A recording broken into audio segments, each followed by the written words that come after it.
Hi, everyone.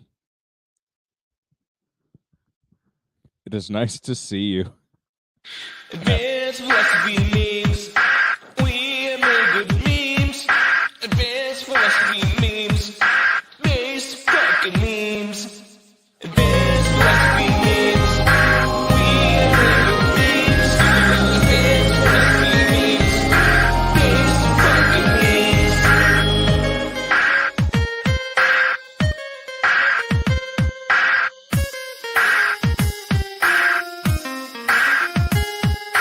Shoutouts to Andreas, Deacon, my boy Scott, Pedro, and everyone else that engages on my posts.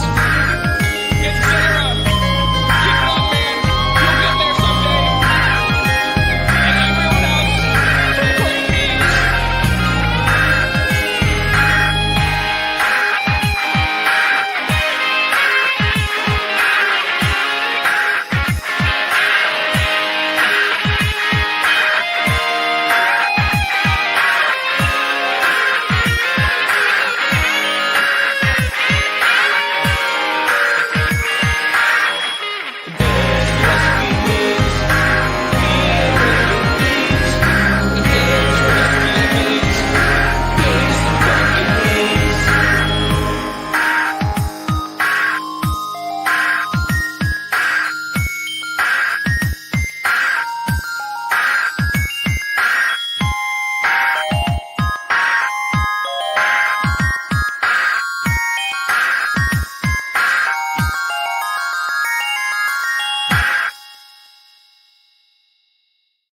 I'm trying to get this streaming on. Dance plus me memes. Your intro is fucking brain rot. Doesn't make you feel good. That's American Time Machine. He's a real baller right there. That's what real music sounds like. How are you all doing? Alright, I How's was gonna everybody? ask. Amazing. Dude, American- I'm actually really bad, dude. I just hit traffic and I cannot go anywhere. I'm on a hill, so it like makes it even worse. Oh Are you my in a god. delivery van? Are you where? What's up? Are you in a delivery van? No, I'm in a semi-trucular truck. Semi-trucular truck. Big old 18-wheeler, brother. Gotcha. It has 18 entire wheels. Does it have a Everybody should radio? check- Does your truck have a music radio? Do It you does, listen to but I don't American use Time it. Machine? You don't listen to American Time Machine? ATM No, is I cash listen money. to that. It's I listen cash to that, money. but bro. I use the entire net, not the radio. You know? Kurt, what's the Yeah. story behind this picture? How did you get this? I gotta turn the metronome down. I'll talk to you in a second, Jack. What's the American Time Machine? What's the deal with the picture here? How did you get this going on? Is it, It a pair is- of pants that you took off to go swimming? Ha! It is the latest and greatest psyop that we know of. Pants? Pants. No. It's like those pants where they weren't actually used by Rex Kwando in Napoleon Dynamite. They're like the exact same pair. And so when I was with a couple of guys in a band, I would wear those pants, and it was a fun show. We had a lot of fun. But yeah, that photo was taken in Illinois. We were in Illinois at that time, and there was a state park, and that was just a really cool spot. I feel like that would be the best place to do a concert is Illinois, because it's like Illinois. Yeah, That's all right. it means. Illinois. Good one. Yeah, there was this little rap group locally. They were called Ill State. Yeah. Fun stories there. So, yeah, if you ever need a story about a lot of things, I got stories. But you know what's a great story? The mud flood. I don't know. I was thinking, Gunwoo, what do you think about? Is that a good segue? Have you ever had a segue like that before? You feel good about Jesus that? Christ, why? Well, you were thinking about talking about the mud flood earlier, and you had like some things you wanted to say. We were talking about earlier. How about that? Just what were you saying to me earlier? Right, but not like this, completely out of context. I'm not sure where to begin. Well, let's start with what is a mud flood? Well, so the thing is, I messaged Andreas, I think it was earlier today.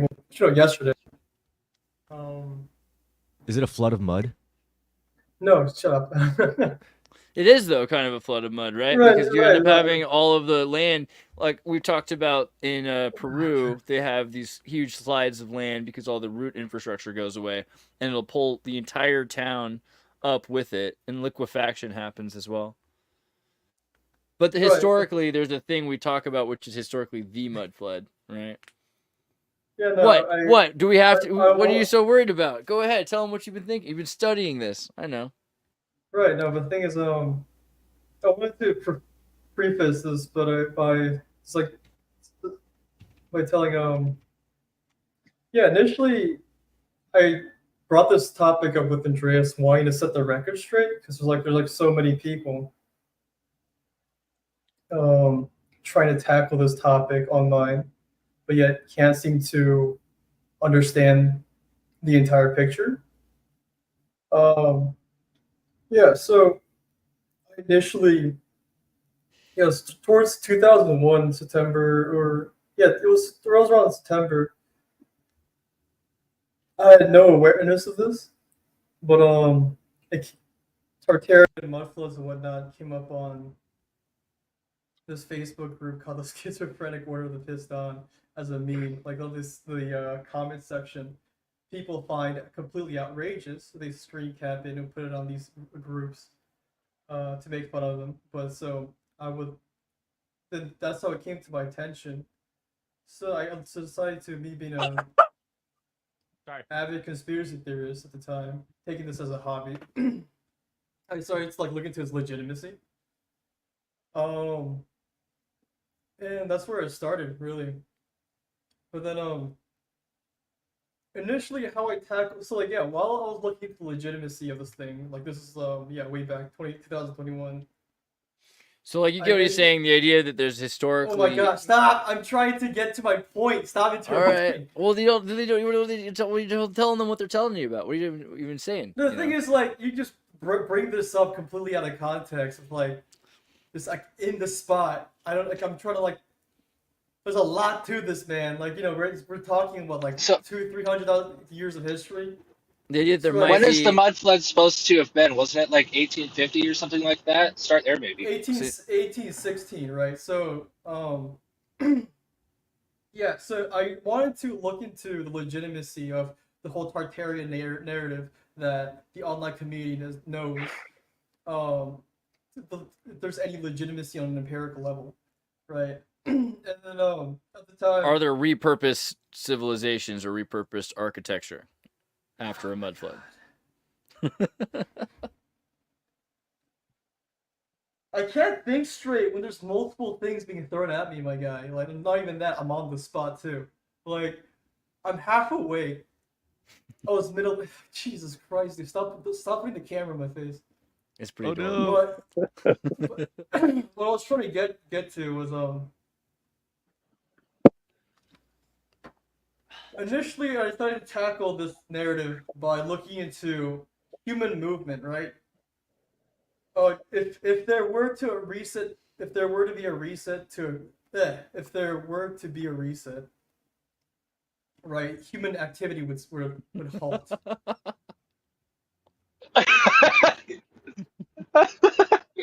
I'm sorry. Yeah, I don't know why Andreas is sabotaging me like this. It's just getting annoying. No, man, he's just he's just trying to give you a little bit of the spotlight, you know? Yeah, if you don't want to do the mud flood right this second, you don't have to push on the mud flood. I mean, I did about this whole thing, even prior that's what I was like. That's what I was like. We just talked about earlier. I feel like we could. We have things we mentioned earlier. Completely counter.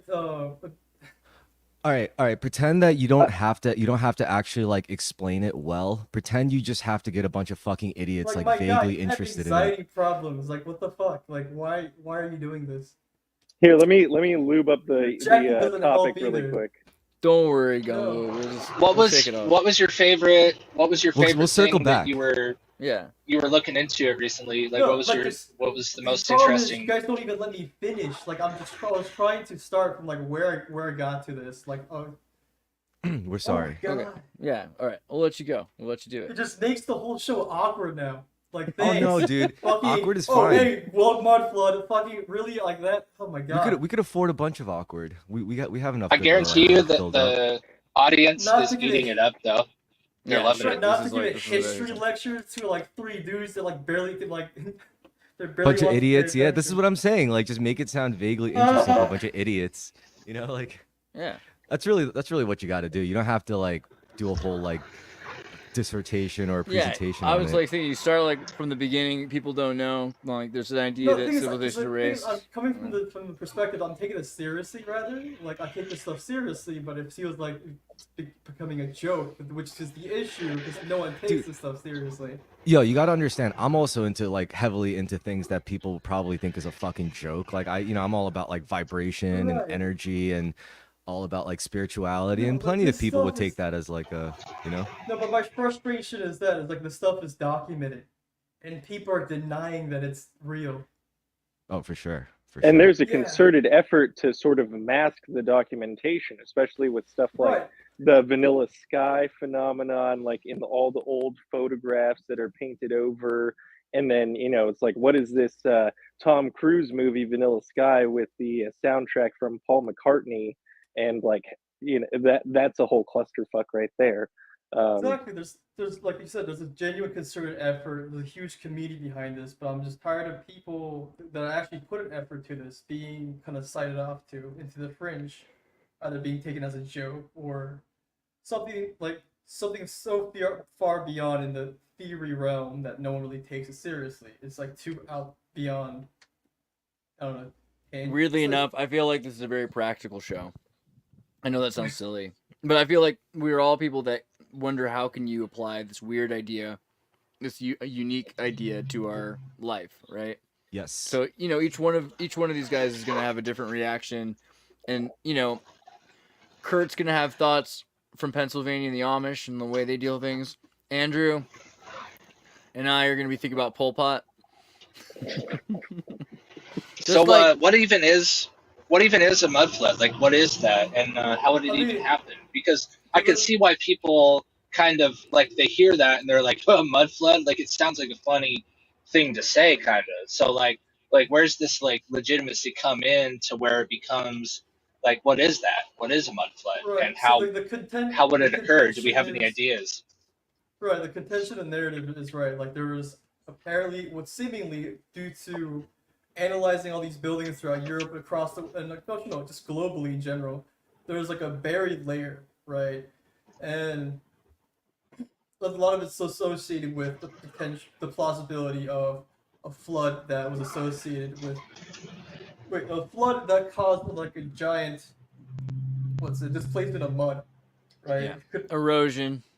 Right, that seems like to be the most plausible theory to explain why this burial could have happened. Also, this reset surrounding the situation, right? But the thing is, the people behind this field of study make it out to be some grand conspiracy. It is to some extent, but it's rather more mundane than it is. And it's been like pretty much hiding in plain like documentation, plain sight academia all along. It's just no one bothers to look further into it. That has been my frustration since the beginning, long back before I met Andreas, which is how I got to a boiling point to finally contact him and bring this up, saying, "Hey, Korea is a third party in this whole Korea is usually seen as a third party into the whole grand scheme of socio-political relations and political meddling, whatever. The historical timeline of imperialism and whatnot, like these rather neutral countries are seen as third parties, right? So in this country where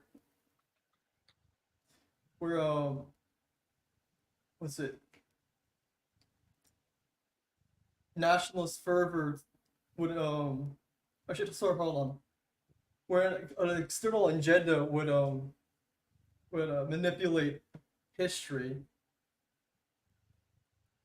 So yeah, it comes from a neutral party. So oh my god, I have a hard time conveying this.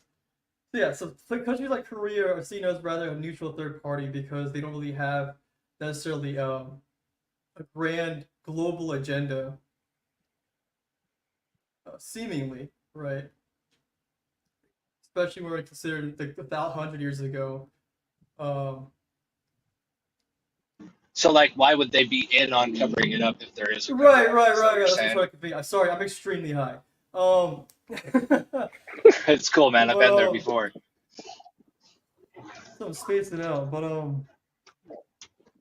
you're right. Yo, So like, yeah, but we're seeing the same phenomenon occur with these buried buildings and this whole Tartarian narrative being occurring culturally in a very neutral sense in places like Korea, Japan, and countries that supposedly haven't been rather like involved in much, right? So like, which is what led me to explore deeper into these nations, right? But initially, when I was exploring the legitimacy of Tartaria, this global reset narrative and whatnot, I looked into the troop movement, right? I messaged Andreas about this, and this is how I made my mark in the Tartaria community initially. Please, Mark. I analyzed all of pretty much like, see, this is public record too, and it's up on Wikipedia. It's like pretty much 3 Google clicks away, where you can look into compiled data of all the Why are you pulling this up? What is this for? Yo, I mean, it's good. I wanted to read that. Like that's nothing to do with what that I'm was the saying. wrong- It's Troop- distracting. it's the wrong article. Troop movements. It's the wrong article. Yeah, I'm troop trying to- movement, troop movement. All right. Sorry. Yeah. So yeah, it just like troop casualties actually. I was looking into like on all the military casualties on a spread out timeline over time on a graph, right? And it increases over time. You know, obviously from from the early 1700s, the Barber Wars, American Revolution, etc., whatnot, all the way up to the 1812s.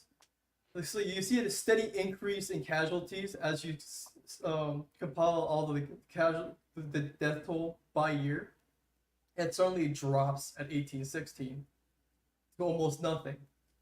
So that's a clear indicator that like a very sudden socio-political event had to occur to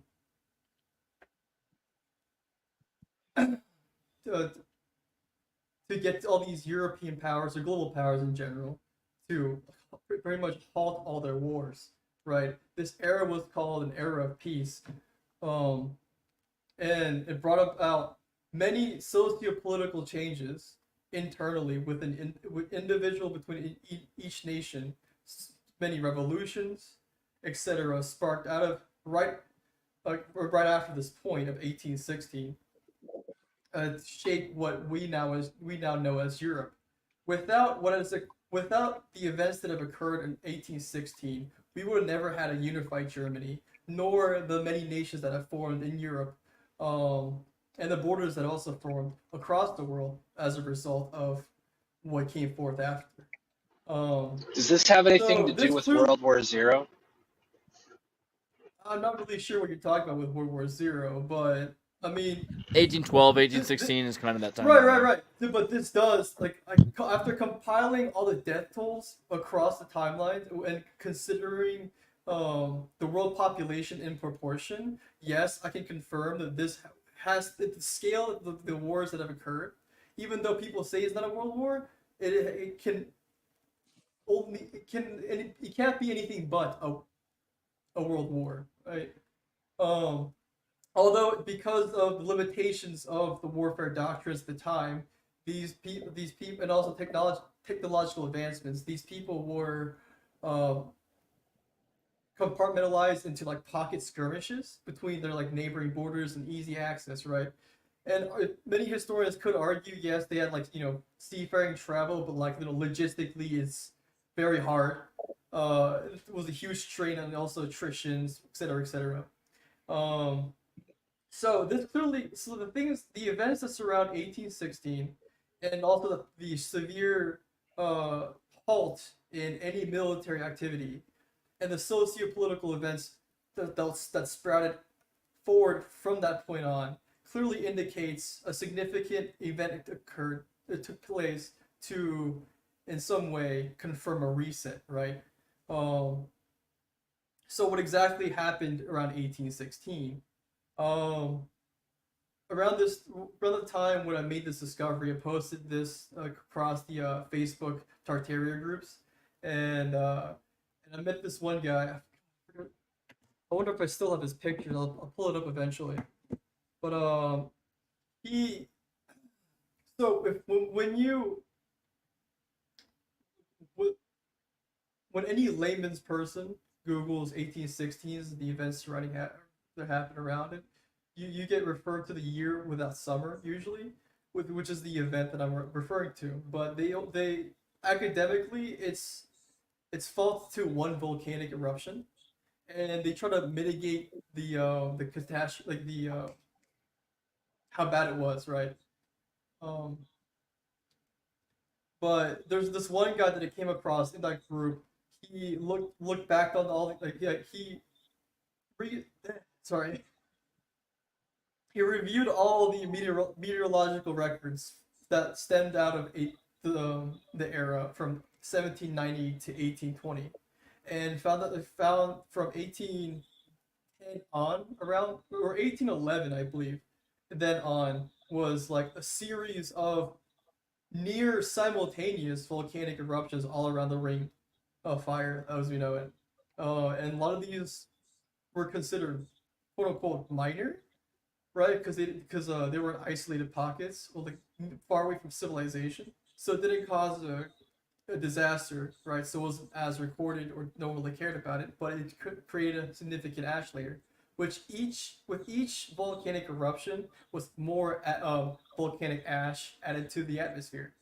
And eventually, when I forgot the volcano that erupted in 1816. Year without summer. Were you the guy that told me California used to be an island?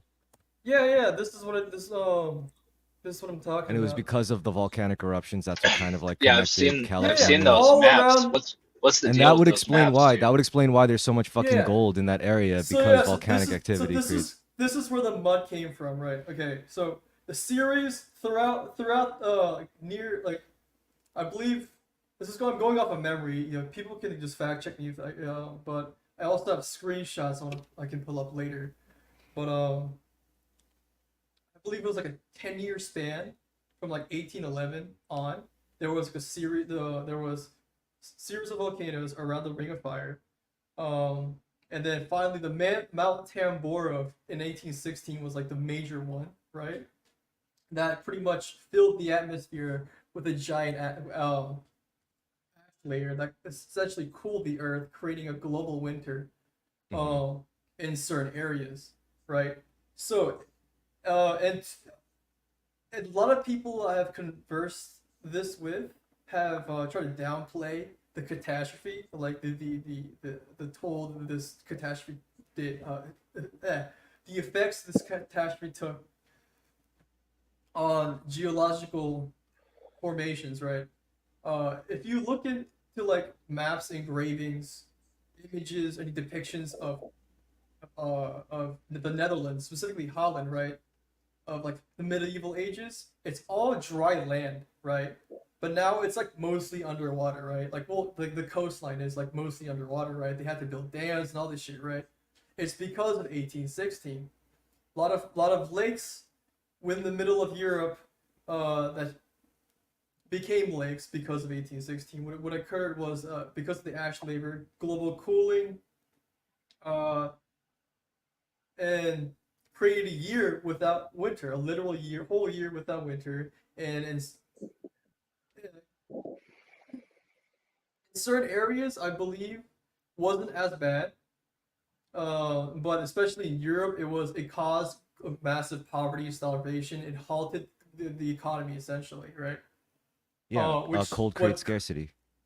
Right, which is what caused the socio-political changes across Europe, which is what it is because of people starving, especially in Germany. It's what gave the Prussians the idea to unify, because hey, more access to food. Also like their idea for super Germany uniting with Austria, a bunch of stuff, right? Why Italy formed, etc., etc. And then every historian, especially like in university classes or like especially in high school, I took AP Euro. We were all taught about like these revolutions that took place, who killed who, the Habsburgs and whatnot, but no one addresses why, right? What caused people to act up. We just most people's the modern contemporary perspective is to dismiss these people as rather primitive, right? There's just backwards way of thinking. Well, You know, except for right? right the Dutch East Indies Company, because everyone says the Dutch East Indies Company comes from a place where like Holland was sinking, and they needed more land, and so of course culturally it made sense to go out and to colonize and to build colonies and Right. But why are they? Why are they environmental. That's literally there's a Well, supplied okay. environmental. Yeah, you say environmental, but I think if you really scale it out to like the most macro scale, they're based on cosmic events. You know, it's based on like, say, like Yeah. asteroids from the Kuiper Belt coming in, disintegrating, creating longer winters, and that creates further scarcity, which could have chain reactions across like socioeconomic No. realms. I And mean, as much as I want to like entertain the idea of like zodiacs and whatnot having effect on human life, right? But I can't. What really I about don't know about reptiles? zodiacs. I don't know about. I don't know can't- about like. Right, Yeah, right, like, planetary even- alignments. I can't even- put that on paper, right?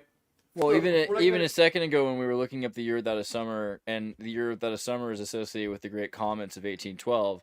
That doesn't Mhm. necessarily mean that these comets are celestial. They could easily be volcanic eruptions that we're seeing projectiles from volcanic eruptions. Thousands of volcanoes, including submarine Oh, volcanoes. they just get thrown thousands of miles. Things are being thrown up Mhm. into the sky, I into mean, the no. ionosphere, where they have electrostatic but- tethering. There's a lot of that going on. We have comet. No, but to form a tail, asteroidal- That's a stretch. I don't know. No, I think so. Asteroidal. Be a trail of smoke but or it- fire. Yeah. But it forms a tail. I mean, but the thing is, these I mean, people how many are times not have we in- seen volcanoes with like lightning? My God, do well, this is the issue. These people are not incompetent. They know what they saw. That is clearly a comet. But my point is, what it caused these mud floods is, hey, there's a bunch of ash in the fucking atmosphere, and it was somehow held there over a year. They didn't have the best meteorological equipment, so I can't explain how this happened. But there was a bunch of ash in the air. Eventually, there was no rain. It was cold as fuck. Nothing grew. Caused a lot of poverty globally, and it made Europeans want to colonize areas. So you know how we laugh off Europeans, especially the British, like, oh, the British fucking colonized India for like pepper because white people don't spice their food. Well, the thing is, the reason why they had to colonize India or other nations for spices is because they couldn't grow shit.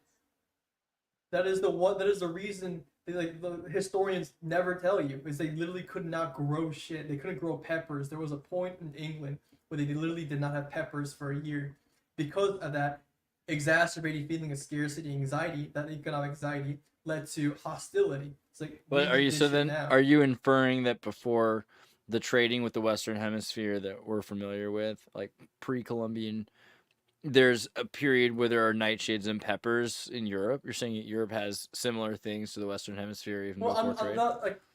I'm not saying there was a period. No, like, well, that was just an example, right? I feel like that's a big point, is that so much of the Eurasian diet is well, not, yeah, no, a lot of that stuff is stuff from Peru. It's possible, right? Potatoes, tomatoes, I mean, a lot of these Right. plants are coming Your from. argument is plausible, but I can't say for sure because I haven't looked into it. But you know, Pumpkins the are Silk Road from Peru. existed, right? The Silk Road was a thing. They obviously traded with the Berbers, Barbers, whatnot. Crusades was a thing.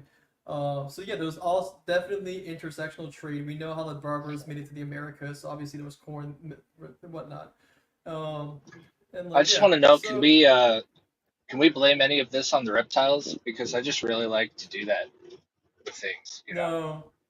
No, this was a freak meteorological event where like all the volcanoes erupted. Some coincidentally, why I don't know, but Velikovsky thinks it's like Venus or something. But How come the Amish? Do the Amish make it through? Because like if this is 1800s and the Amish did exist since the 1600s, right? So that means that the Amish have survived a mud flood. Would be that kind of the point? yeah, so like When did the Amish? When was their genesis? When did the Amish begin? Let's see, like Anabaptism starts in Switzerland in the freaking 16th century, But you know 16th the century, religious 1527. revivals that happened in the 1800s. So okay, so let me finish my thing here. So Sorry. so yeah, there was ash layer in the clouds. It didn't rain. It was cold as fuck, right? And then eventually, after it didn't rain for a year, or it rained for several months, close to a year, I want to say, it suddenly starts raining nonstop, like in pockets, just like in it wasn't simultaneous, but it was in pockets. It was just nonstop rains. Covered Europe, which flooded places like Italy, which like Venice is sinking, places like Holland. So like it turned a lot of places that was formerly grassland into marshland.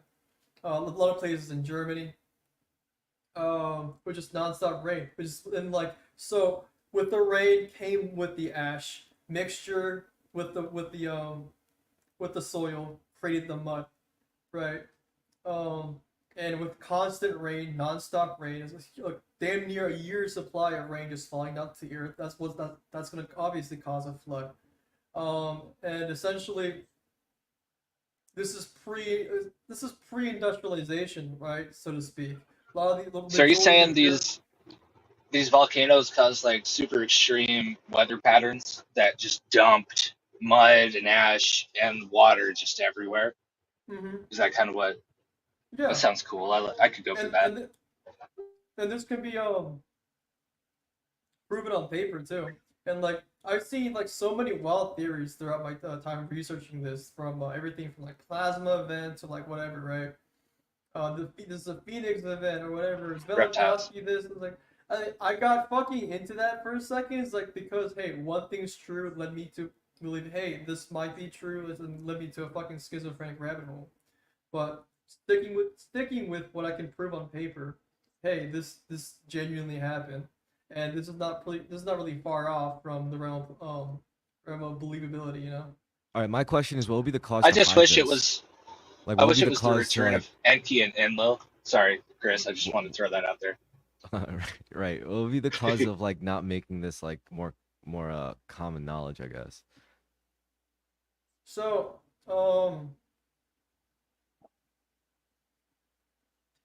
because this is how, like, during the reset period, is how a lot of many of these families that we know of, like the Rothschilds and whatnot, came to power. They want to cover the tracks, you know. Winners write the history, you know.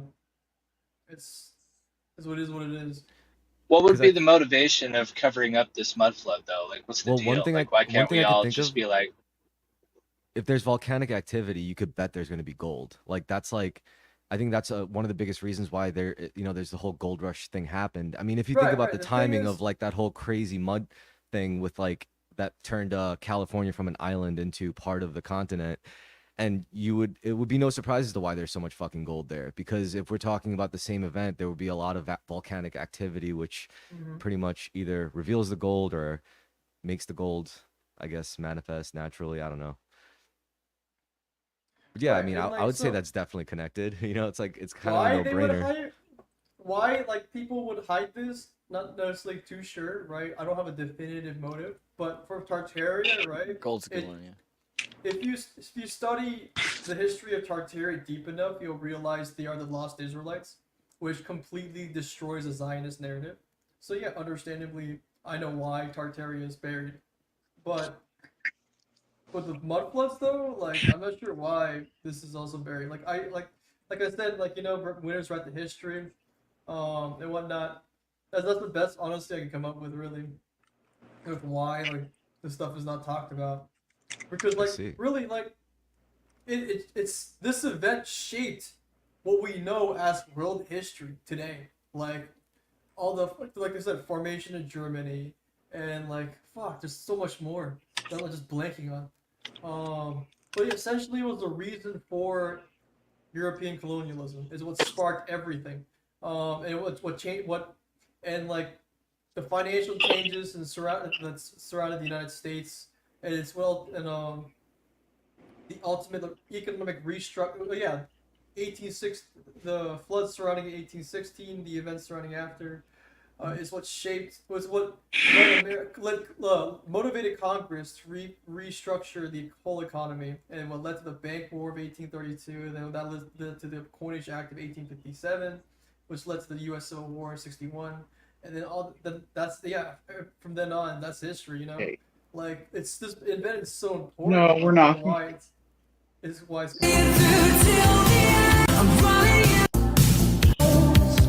Sup? So it sounds like there's a similar sort of social and historical mechanism as to like why the Egyptians sort of concealed the true nature of why the pyramids were there. Because when they were built, that was all pretty fertile land, and by the time that the pharaohs came along and threw all their hieroglyphics in the pyramids, it was a different scene. So I'm sure that concealing the true nature of the landscape or the architecture served it served a social function of maintaining power, and just kind of like really goes to show that the people at the top are making things up as they go, and they're just staying one step ahead, and they're just better at improvising than the small folk. Real shit. I'm so glad you said this. Like, I've only realized recently, like how deeply we're being frauded. There's not an intellectually honest institution out there. Like, if you fucking Google like what depictions of ancient Egypt, it's the pyramids and the slaves or whatnot. It's all desert and shit, right? I found a 1511 map of Cairo, made by like something Ann Hogsberg, whatever. I can pull it up later. It's a map of Cairo, completely green, and it also demonstrates how the pyramids were built. 1511 is not even ancient.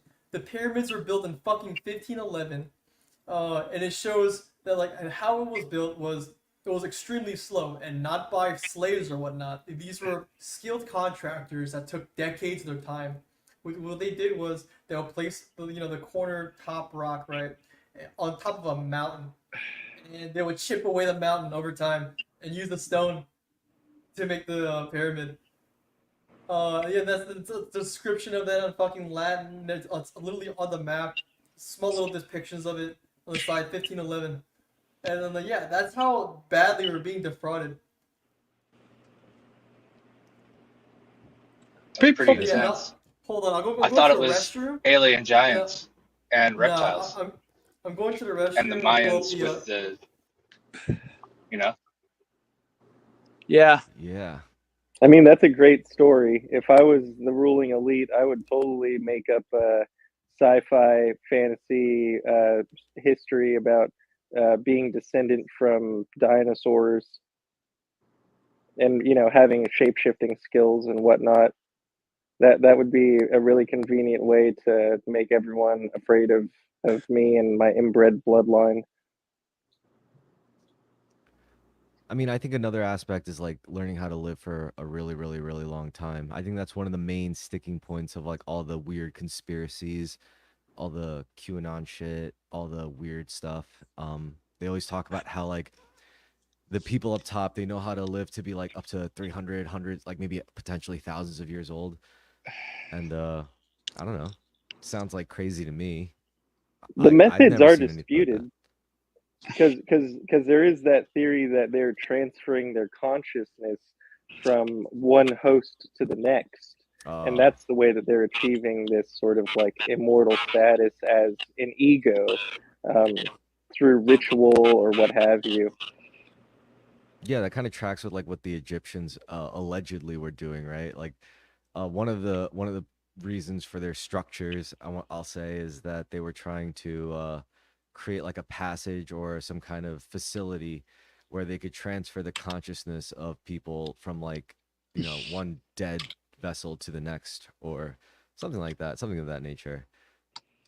I don't know if that's true. I mean, it sounds it kind of sounds pretty dark. I don't know, maybe it sounds but I wouldn't know anything about it. I've never witnessed like the completion of such a ritual. Like I've never seen that shit. What's up? Yeah, on that type of stuff, I'm not sure. But I think like a lot of what QAnon is and has always been kind of an appropriate way to describe, the Rothschilds or Kabbalism or very antagonizing effects that certain Jewish groups have, and I think that's but that's generally my idea on it. I think there's a certain. I think you're not wrong that there's a certain area of anti-Semitism that is, of course, tied to a lot of conspiracy theories, but that doesn't mean that every conspiracy theory has to be anti-Semitic. I think that's a really sad. I think way the that they got it, anti-Semitism. David Icke talking about the royal family, the British royal family, right? Hey, Mom, I'm on a podcast. No problem. In terms of, I was saying that. Mix. But like you know, the raw but like the QAnon thing, it's like, how is it always advertised? They're always like, you know, admonishing it, and then like when somebody's people discussing it, they'll always cut them off like within like 5 minutes, or it's something more easier to it's, you know, kind of easier to kind of deflect now. QAnon is left-wing Antifa. It's a political ploy. I don't know who's behind it, but it's like it's like the whole Q symbolism, or like the Q whatever fucking trademark they use. It's it's practical emotional branding, because you get the psychological explanation for why things are happening around you. Like, well, it really started on 4chan. Because you know. It started on 4chan. I figured it all out, you guys. Anonymously on 4chan, claiming. I figured it all out. I figured it all out. Did you know what Q is? 4chan since like 2008, man. Like, look, so I understand. You guys don't want to know? You don't want to know the truth? Wait, what's Jack's truth? But the only other organization that calls themselves Q is I've got the truth, y'all. They're a Masonic order called the Order of Quetzalcoatl. They call themselves Q. They're the only fucking. No, man. Okay, so it comes from Star Trek, but really it comes from real life, because in the universe there is something called Q, and they are a race of like super beings. And so anyways, that's why Q always knows the future, is because it actually literally is a Q that is communicating with the planet. And so here's the thing, is that I know that everybody's like, Q, it's not real, it's not real, it's not real. Like, that's the cool thing to say, but you know, when they did the whole Sound of Freedom thing, that movie came out, The Sound of Freedom, and all of a sudden they dug up the bones of Q like a year and a half after anybody was talking about it, and they're like, that movie's QAnon, that movie's QAnon. Like, clearly it scares them, and that's the day that I was like, maybe Q is real. Because before that I thought it was total horseshit. But then all of a sudden they're digging it up and like getting scared about a movie called The Sound of Freedom that's just like happens to be about child trafficking. Had nothing to do with the QAnon theories at all. Like, it literally just touched on child trafficking or whatever, and all of a sudden it's Q. So that's, and so anyways, it's Star Trek, bro. Even a broken clock is right twice a day. The thing is, I'm aware, like, I've been lurking on 4chan since like 2008, so like I pretty much know the behind the scenes about like a lot of these things.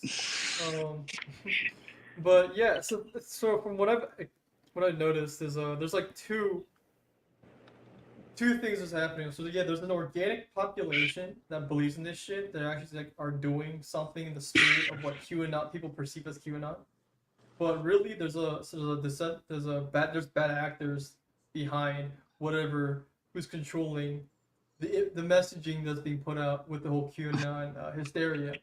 And yeah, shit like Sound of Freedom being knocked down by like Democrats and like Rotten Tomatoes and whatnot is being, and it's just conditional reactionary. Like they're just conditional reactionaries. Because like the Trump hysteria in 2016, right? Anything remotely conservative was like sparked like a visceral reaction to any person that was remotely pro-Bernie, right? In that sense, because we were inundated with such QAnon fatigue, a lot of these people in the left wing, anything associated with rather controversial topics like pedophilia, because of the shit that went down with Pizzagate, people get this like reactionary, like, oh again, this visceral reaction to like, yeah, because people have kids. Like, there's people with like their children of their own, and that's why they're so sensitive about it. Because it's really easy to identify with like victims of that stuff. Yeah. I feel like that kidnapping is on the rise. Well, that's one thing you could say. You could also say like a bunch of things are on the rise, and that's not gonna, you know, every parent is gonna be like, "What? Are you kidding me?" Child. Oh, like, you know, it's kind of funny. I've been watching this, and I've noticed this, that they're not making any more movies in Hollywood now, is because of the QAnon thing. Like, think of the movie Project X. High schoolers creating a giant party, screwing, like every 1980s comedy, like teen comedy movie, they're all dead. They can't do those type of movies anymore. So I mean, they're definitely bothered by it, or they don't. It's like, it's weird. Like, there is so much. Oh no, we're not sexualizing kids anymore. Right, but to give this to give this credit to QAnon and this movement, I don't know. It seems unfair because like. I mean, thankfully, I feel like the QAnon movement were the people that screamed the loudest. To be honest, they didn't really do much. But like it was mainly the pizza. Squeaky wheels get the greasing, though, right? I mean, because there was the splintering of the anonymous groups that started on 4chan, right? And like some people wanted to take it in a more political direction, and other people were just like, no, we're trolls through and through, and we're just messing with people. And so they were both sort of like waving the anonymous flag, but had two totally different approaches with what they wanted to do with this thing that ended up being a lot bigger than them. And now I think, you know, as all organizations go, like people adopt the symbolism and they repurpose it to serve their own agendas. Yeah, but there was something to the whole Pizzagate thing and all of that stuff. You know, the Dan Schneider. That wasn't QAnon though. No, not you know what was crazy? It just shined a spotlight on something that had been going on in the entertainment industry all the way back to Shirley Temple, you know?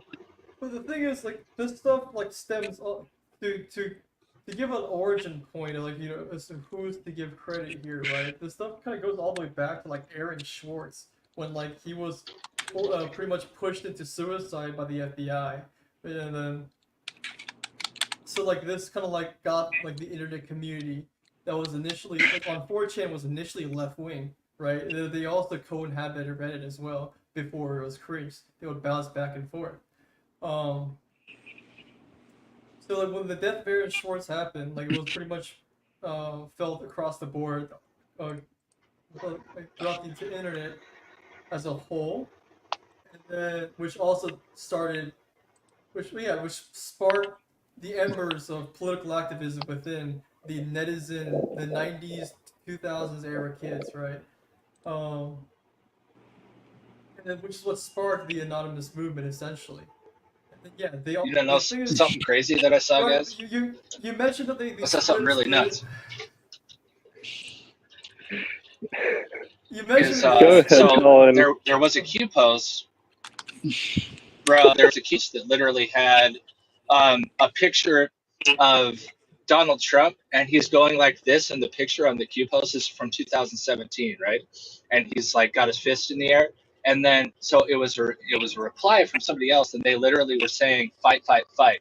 So the whole fight, fight, fight thing with the fist in the air was predicted somehow on a Q post. I thought that was pretty interesting. But isn't everything kind of predictable? So you're like, see, this what that meant was this. Right, if you put enough content out, you can just be like, and that's what scares me, because like I've said earlier, like I like people. I can see Trump being cool and all, but like if you put him in a situation where it reminds me too much of Yugoslavia and people's got like the pictures of their leaders in every restaurant and every home on their Bibles, you know, I feel like it gets to a point where if Trump becomes like God Emperor Trump, like that's, you know, the thing that everyone was warning people about, you know. But right? Because it's one thing to be like, yeah, okay, he's not really the Antichrist. But it's another thing to be like, well, dude, how much is he not? Like, it's not a thing to play Antichrist chicken with Trump. How Well, much I mean, of that is self-fulfilling prophecy, though? I mean, You know all what I right. mean? So first of all, It's to me, what really makes Trump an actual contender for any kind of prophetic vision is the fact that he's an actual player.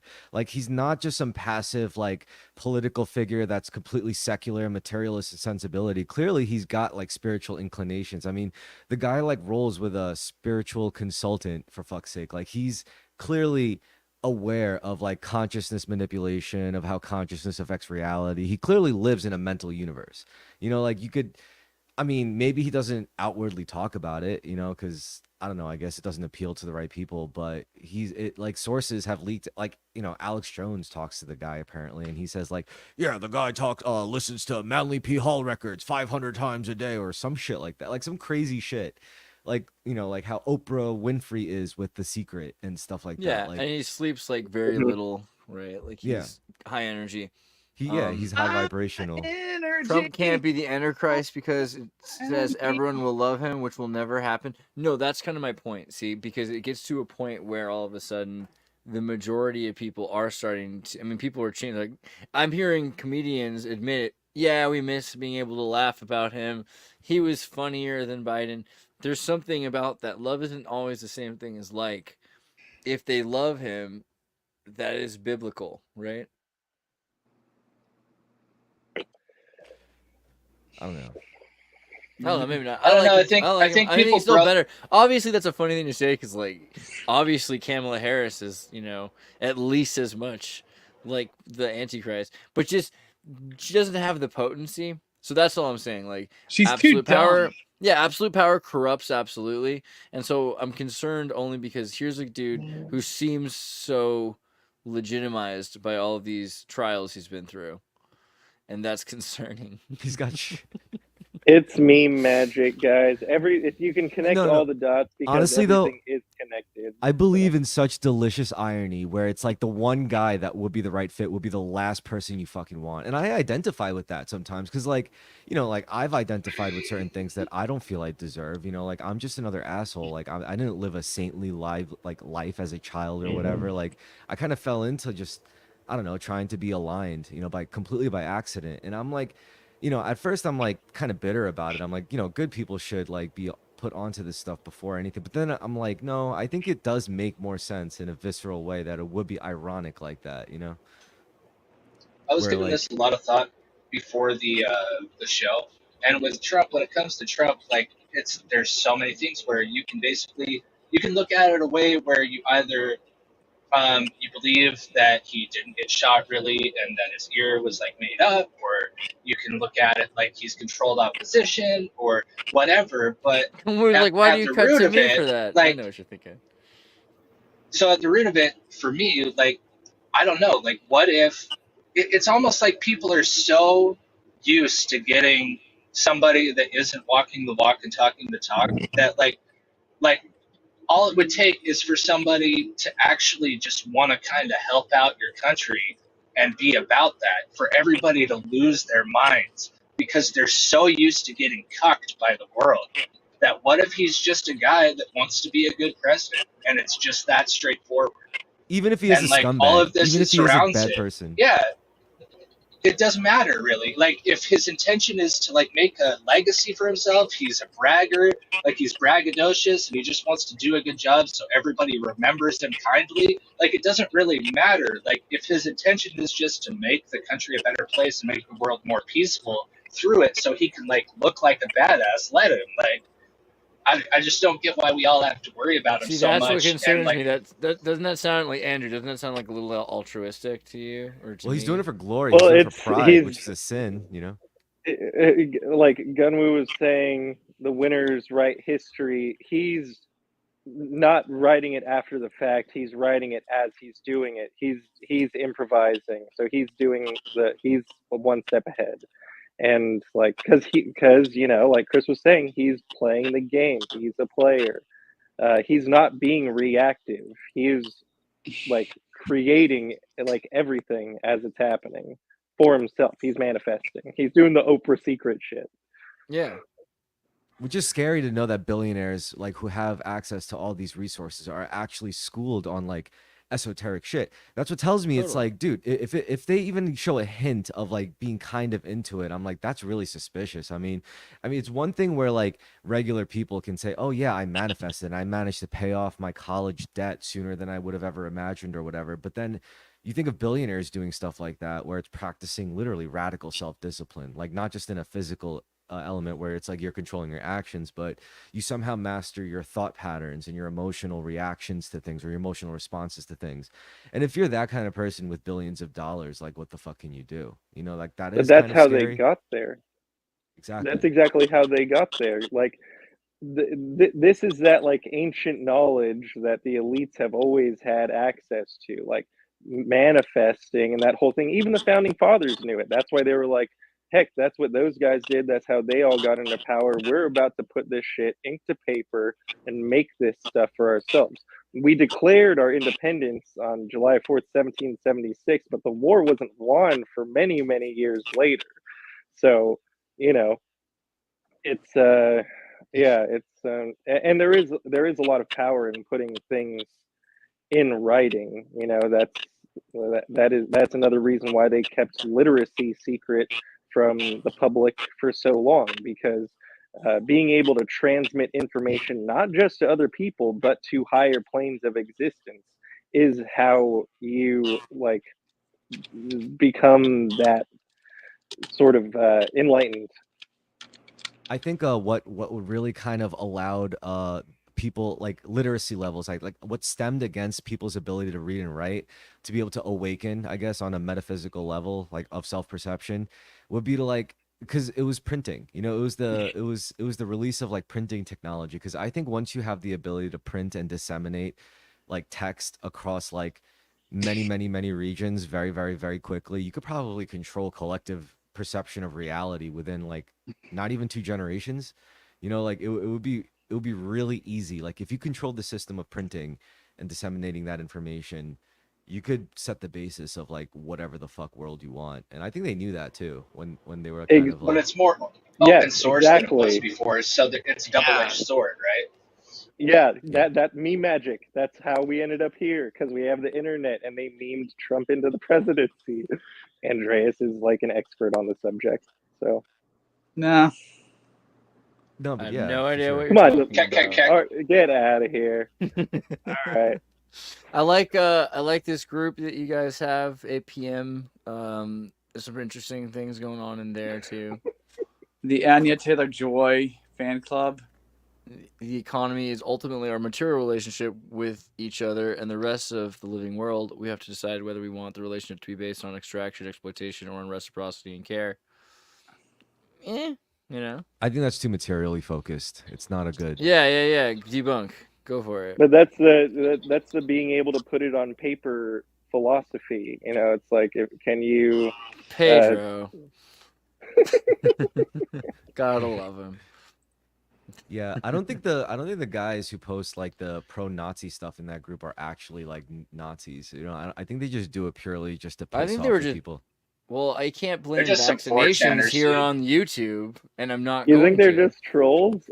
I think that they are genuinely they there is a part of themselves that does think that they are genetically superior to other people based on the circumstances of their birth. But don't you think that's out of like an inferiority complex that started Oh, before that? Wait, can I Okay, yeah, ask okay, something? Freud. What happens if you were to like teach Nazis like how to manifest, basically? Like what happens if you teach Nazis They how to already master do. All Hence the right. symbolism.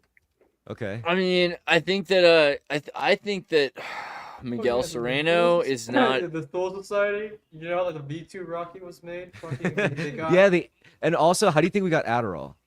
I'm just putting you up there because you're No, right. no, I was no, gonna no. put up. I was gonna put up Miguel Sereno though because Miguel Yeah, no, Sereno me, always. me and Andreas had an sorry, It's Andreas and I.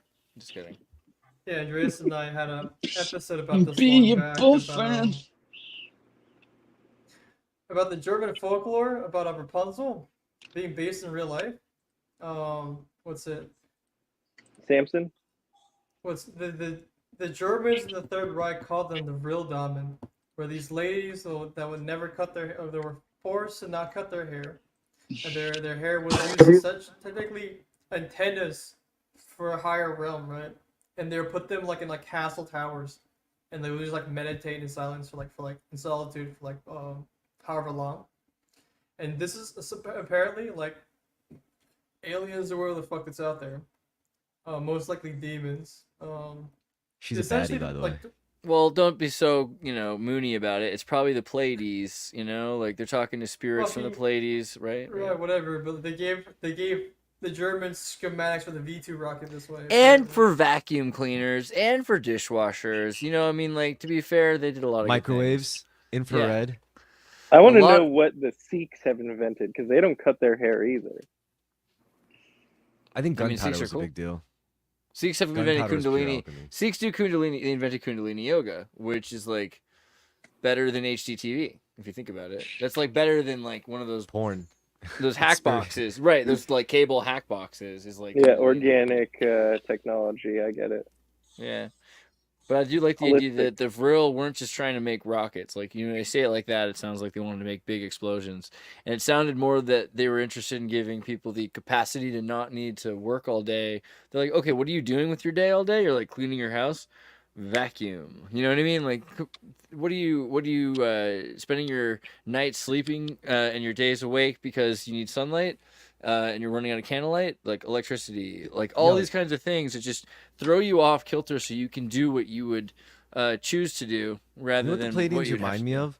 I mean, that honestly, I know this is it seems like it's going off track, but not really, because like, all right, so I was just thinking about Lord of the Rings, right, and ancient civilizations and shit, and because unlike a lot of other fantasy franchises or series, like Dungeons and Dragons, for example, I feel like if you told me like the world of Lord of the Rings, Middle Earth. And like was like Earth 50,000 years ago, and 50,000 years ago, Earth was in fact a magical world with like orcs and elves and shit. I would be like, that's not that crazy, like that wouldn't be terribly insane, like to imagine, because 50,000, 5,000. We did have dragons. There's evidence for that. I mean, that's what I'm saying. Like if we had, like giants, for example, or like I don't know. Oh like, yeah, giants, really, yeah. Yeah, there's a lot of elves. British people who believe that Lord of the Rings is like historical. It's nonsense. decoded. Yeah. Encoded, decoded. Yeah. Yeah. Because I mean, they believe in fairies, so Tolkien got a lot of his information, including the dragon lore, from The Hobbit. He got it all from the Cotton Codex, right? Because like during like the Swedish-British War, right before they burned the library down and destroyed the original codex, he was transcribing this 8th century Beowulf manuscripts and all these different stories, and he's like, oh, that's what the our great grand ancestors would tell each other, right? I don't know. Well, ancient civilizations, man, that shit is crazy. I hope. But hope realization, they're the real scary, weird question was like, what happens when you let a neo-Nazi self-realize? And I think it's so. I think here's my pitch. Okay, so I've done this before, but falling apart, is that what's called? Falling down or falling apart? Falling down, right? Falling down. Come on, bro. There's that movie, Falling Down, with Kirk Douglas. Michael Douglas. Yeah. Help! I've fallen and I can't get up. In this film, he meets a guy who runs like a surplus army store, and in the surplus army store, the guy has all this like Hollywood-esque fascist propaganda, the stuff that you would imagine for the villain in a Hollywood movie.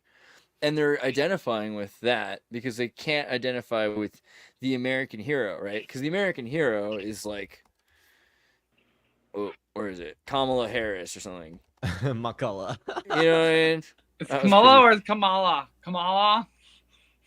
If you think about it, if you're like, okay, well, if this is the hero of the movie and you don't have much more context, then you're going to want to be perhaps, right, if you don't want to be with the hero, you're going to want to align with the villain of the movie. And the villain of the movie is Darth Vader. I don't know, but worse, because Darth Vader is actually, German for the Dark Father. So I kind of think we get the metaphor. So that's the reason why.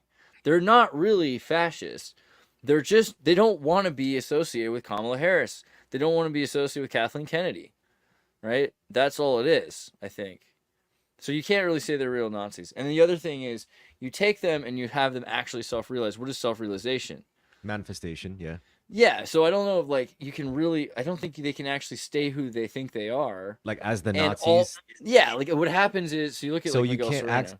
you're basically saying you cannot access these abilities of changing your reality if you're subscribed to some crazy like stone set ideology such as Nazism. You have to completely redefine every single word. So Miguel Sereno. But the thing is, that's the case if what if Pleiadians were Nazis? Well, hold on. This is the thing. Imagine you're living in Chile and like you're sleeping on a hammock, having a nap in the middle of the day, and you're What the fuck is this book? you're eating papayas. Adolf Hitler's the ultimate avatar? What? I'm getting there. All right, of Vishnu. So the thing is, for him to still be able to call himself a right-wing fascist or a Nazi and like have all these things, and also to be self-realizing and doing yoga and living off papaya and having sunlight, he has to literally have new definitions for every single thing.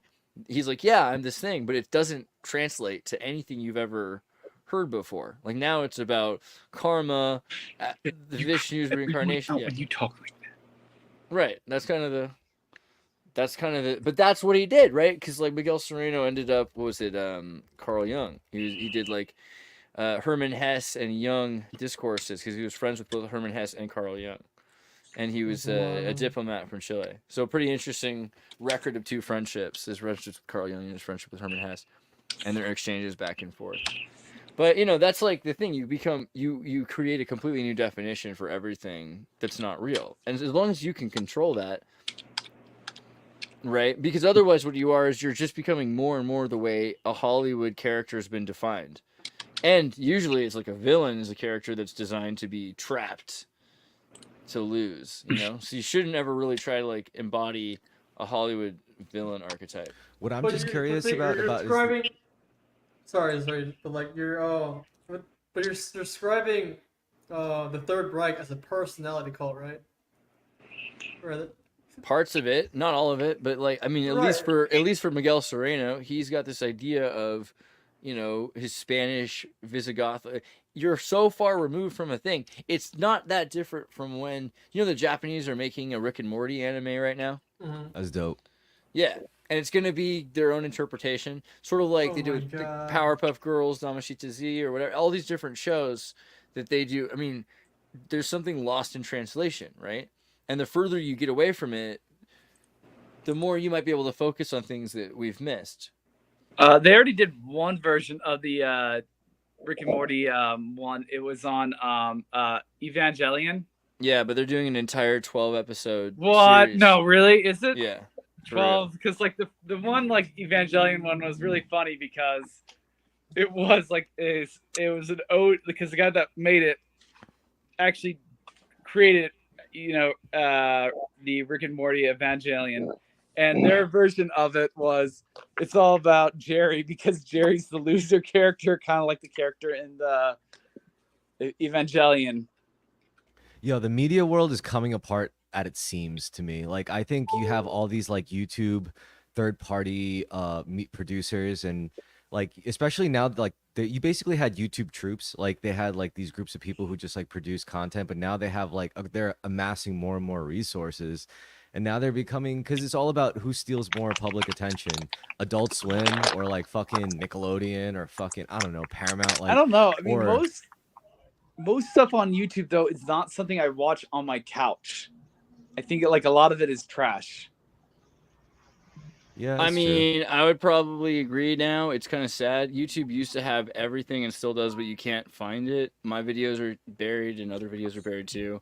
Most of the videos I get recommended have to have like 4.8 million views, which means they've been cleared.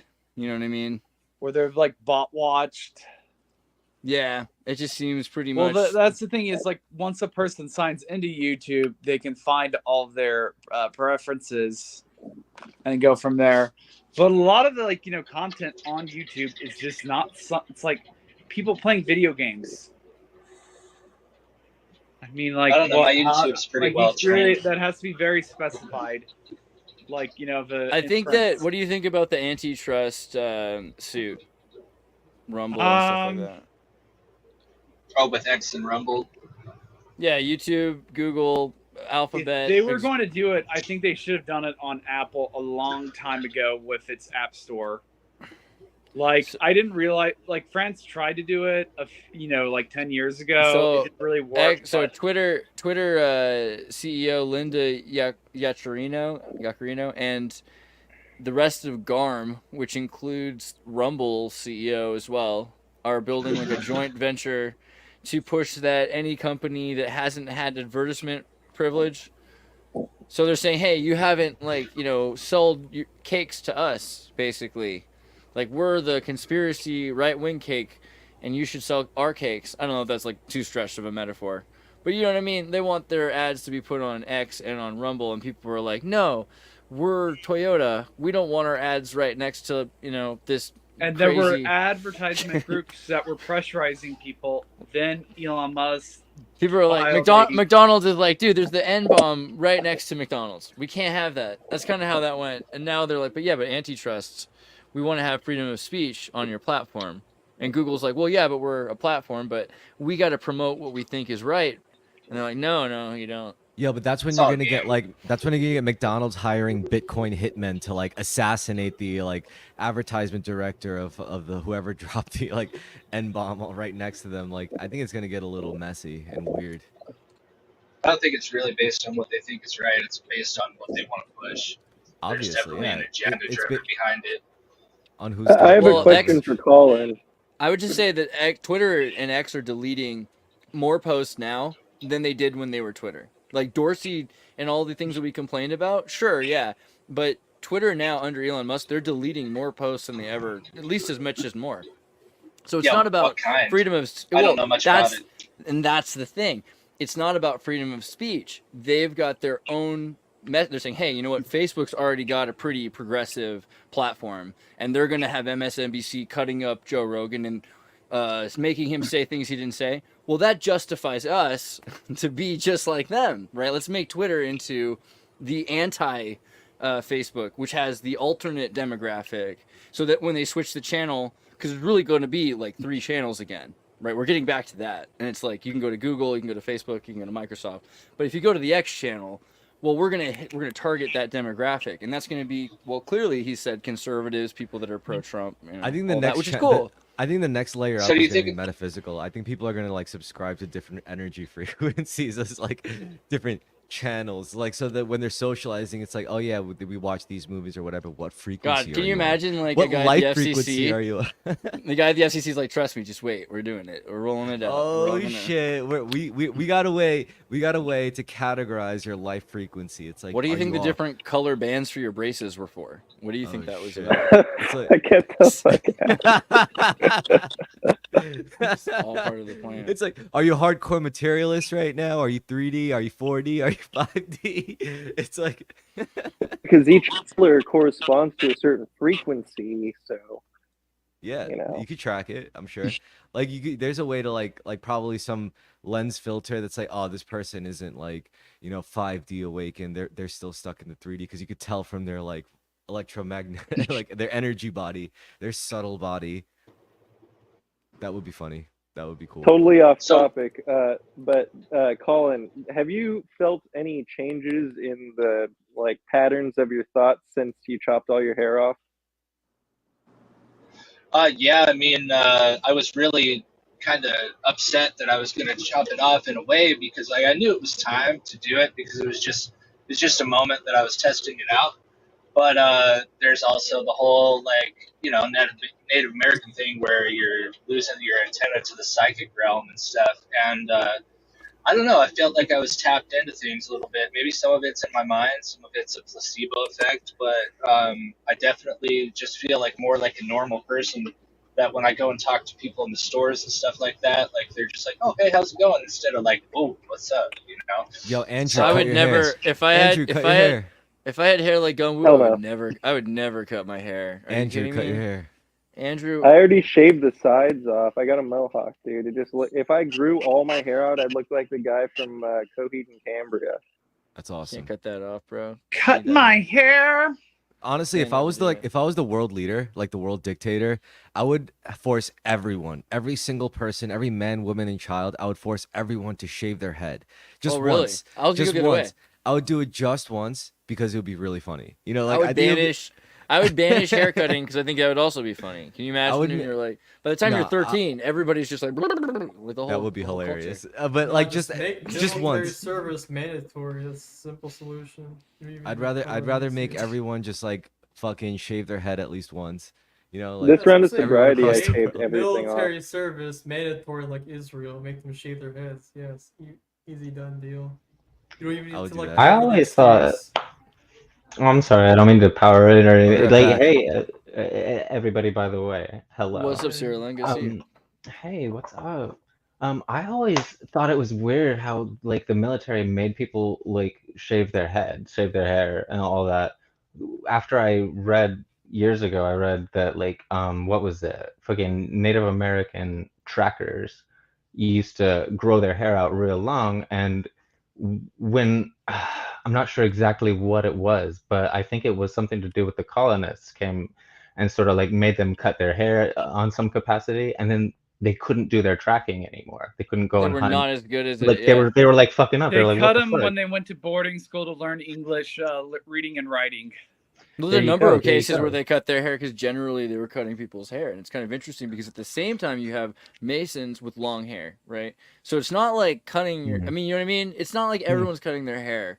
The Kundalini yoga practicing Freemasons like Albert Pike are growing their hair out pretty long. So I don't know. I It's bet, interesting. I They're like bet. Native Americans. Let's cut off their hair, and And then they they cut find that. Samson's Yeah. hair. They, You they, know. they standardized cutting hair to prevent lice. So, Hmm. Do you think there There's was a big always- lice yeah. problem before Europeans though? Is it- Always the excuse, let's get the parasites out, isn't it? Yeah. Right. The thing is, though, that was a practical thing, because, like, I mean, if you're in combat, especially in that area with, like, no shampoo, sometimes no access to water, clean water, and, like, you're just wearing the same bullshit helmet all day, you're gonna get lice. So, like, if you had hair, so yeah, you fucking just shave your head, because it's easier than, like, washing it.